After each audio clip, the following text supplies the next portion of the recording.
Hello, good evening. Judy here on this beautiful Sunday evening. And for tonight, the Lord has led me again to Philippians 1, verse 9, which says, "And this I pray, that your love may abound still more and more in knowledge and all discernment." All right, so, just as Paul was writing to the Philippians, he as Jesus Christ, or through Paul, Jesus Christ is saying that, he wants us to be, or to abound in love. And so to abound in love, of course, we need to have or continue to grow in the knowledge of Jesus Christ, right? And so in order to be more like him, right, we need to learn more of him and, his example that he set, right? And so that is the goal, right? Just as I said in my last video, I believe, that our goal is to be more like Christ.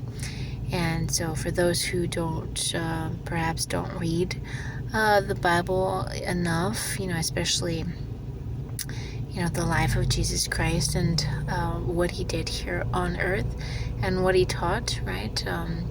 We aren't able, or we are not going to be able to really, reflect him if we don't, read the Bible, right?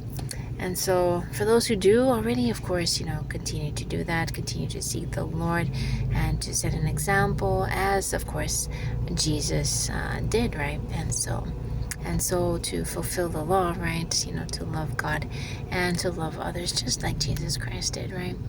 And so, he wants us to abound more and more in love, in the knowledge of his love, and in all discernment. And so, that is for each one of us. If you're not doing it yet, I do encourage you, to, seek the Lord maybe a little bit more deeper, for those who don't already, and for those who have, just continue on, right? Because, we can never stop learning about Jesus Christ, even if we read the same verse over and over and over, we tend to forget as well, so it's good to, go back and to read and of course apply it, right? And so for those who already do, continue to do so. That is part of our mission, or to be more effective, of course, in our mission, right? All right, so Jesus loves you, I love you, Jesus loves you, of course, so much more, and I'll see you in my next video.